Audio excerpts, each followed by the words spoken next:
你仲記唔記得喺90年代尾到2000年代初期，如果老豆老母同你講今晚去食味千拉麵，你係會開心到跳起？嗰陣時喺香港，日本拉麵仲未好似而家咁周街都係，味千個紅色妹妹頭 logo， 簡直就係中產同高級日本嘢嘅代名詞。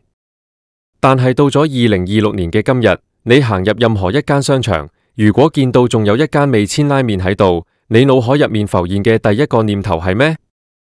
唔係想去食，而係會諗呢間商場係咪死場嚟㗎？點解仲未執？今日我哋就嚟拆解下呢個曾經遍佈全香港，甚至係全中國嘅拉麵王國，點樣由拉麵一哥變成今日大家口中嘅死場製造機。最令人生氣嘅係，當我哋細細個覺得食味千係一種享受嘅時候，原來我哋當年一直係俾緊幾十蚊，甚至近100蚊去食緊一碗連即食麵都不如嘅垃圾。首先，我哋要將時光倒流返去1996、1997年左右。嗰陣時嘅香港，一碗雲吞麵可能係賣10幾20蚊，而味千拉麵一開波就標榜自己係九州紅本名物，用嗰種濃郁到化唔開嘅白色豬骨湯做賣點。對於當年食慣咗清湯腩或者大地魚湯雲吞麵嘅香港人嚟講，嗰種白色嘅湯底簡直係新大陸，覺得好濃，好有營養，仲以為真係用咗幾百斤豬骨熬咗幾日幾夜。當時一碗賣成40幾50蚊，喺2000幾年嗰陣係好貴價，但係大家排隊排到癲，覺得食緊嘅係日本文化。但係呢個泡沫喺2011年正式爆破。當年有一單震驚全港同全中國嘅新聞，就係味千拉麵嘅骨湯門事件。大家一直以為係每日新鮮熬製嘅豬骨湯，竟然俾人踢爆，原來係用濃縮液加水勾兌出嚟嘅。你想象下，你俾緊幾十蚊一碗麵，心入面諗住補下啲鈣質，點知原來係食緊工廠化學合成品。最離譜嘅係，味千當時仲厚顏無恥咁宣稱，佢哋嘅湯底鈣含量係牛奶嘅4倍，肉類嘅幾十倍。結果點？俾專家拆穿晒，原來啲濃縮液1公斤可以開出幾十升湯，成本低到你唔信，可能一碗湯嘅成本只係幾毫子。呢件事之後，味千喺好多人心目中已經死咗，因為大家覺得俾人呃咗好多年。講到呢度，你可能會問，既然明星都臭晒，點解佢仲可以生存到2020幾年？呢度就涉及一個好陰毒嘅商場策略。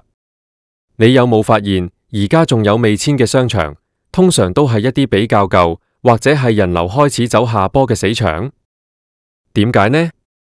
因為味千拉麵作為一間上市大公司，佢哋嘅租金議價能力好強，佢哋會同商場簽一啲好長嘅租約，或者商場為咗填補個大鋪位，會用好平嘅租金租俾佢哋。所以味千就變成咗一個指標，只要你見到一間商場仲係以味千拉麵做主力食肆，咁呢間商場嘅定位基本上就係停留在咗2010年以前，係一個唔識進步、冇新意嘅場。我哋再嚟睇下佢碗麵本身。如果你而家唔信邪，入去叫一碗食下，保證你食完之後會覺得人生充滿咗懷疑。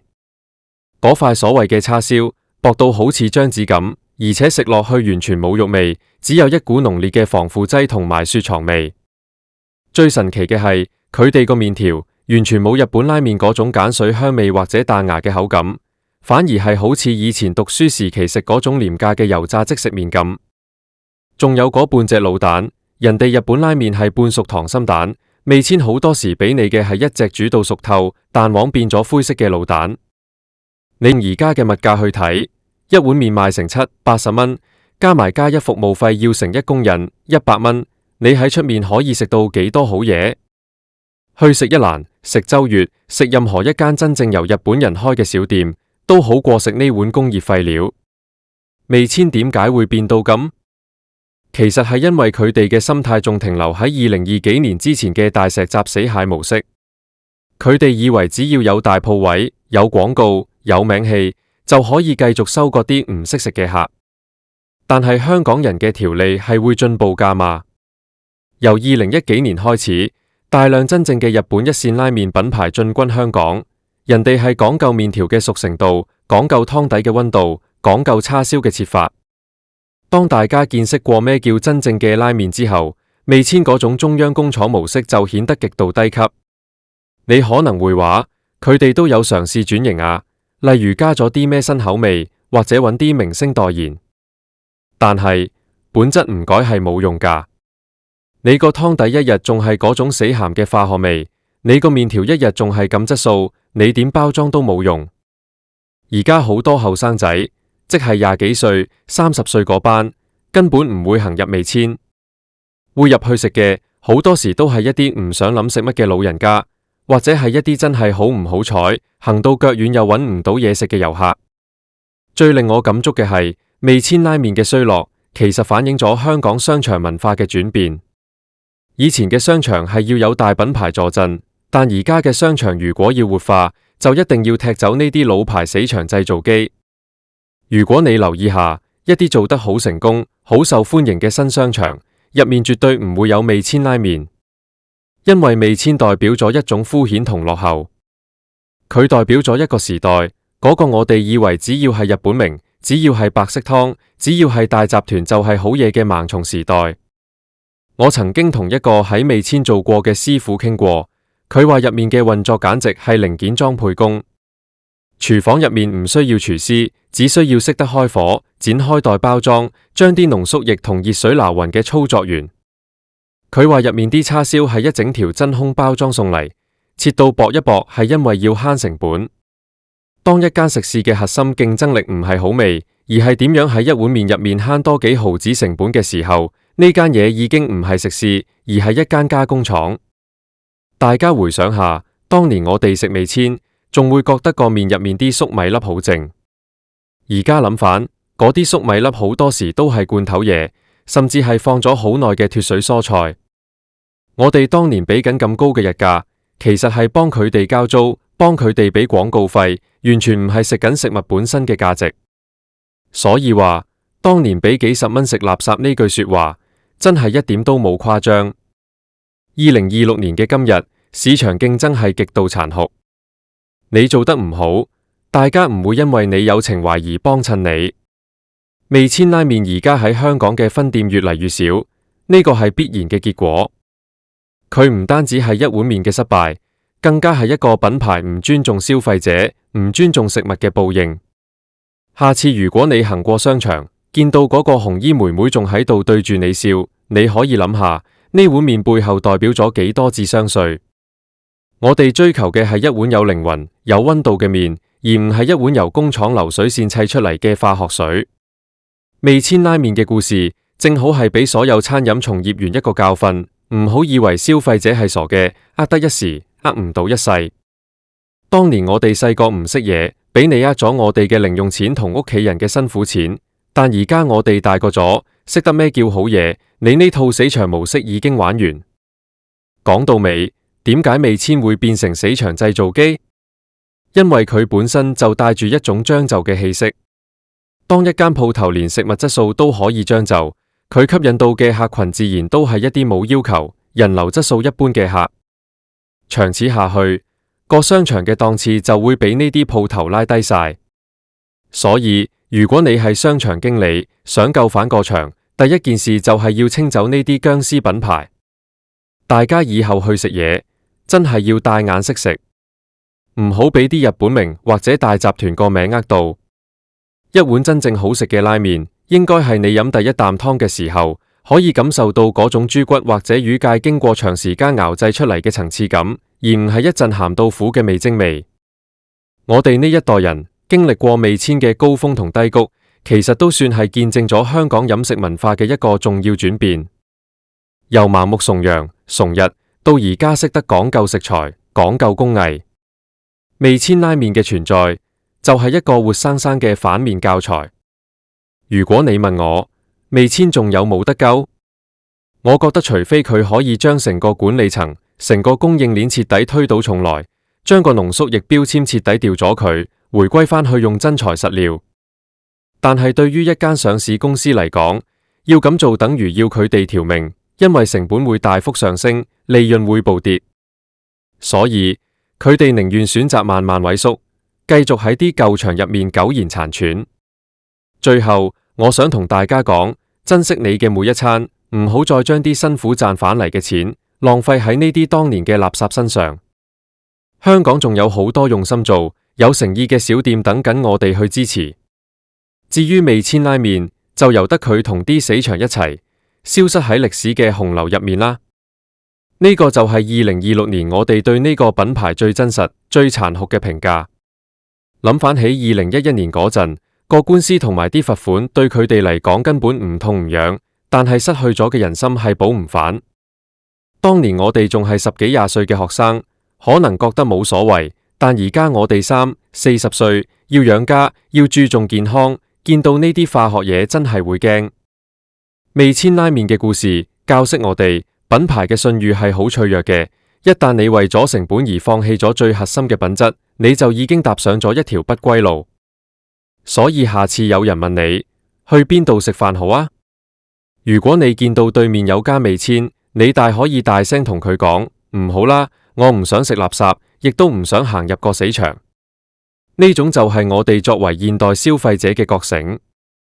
以前我哋俾人係因為資訊唔流通，而家資訊咁發達，仲去食味千嘅人，真係要反思下自己係咪仲生活喺上個世紀。我記得有一次，大約係2018年左右，我唔信邪入去食咗最後一次。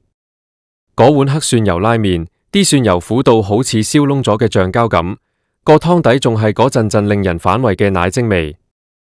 我食咗2啖就放低咗筷子，嗰陣時我就知呢個品牌已經完全放棄咗治療。佢哋唔係唔知自己難食，佢哋係根本唔在乎。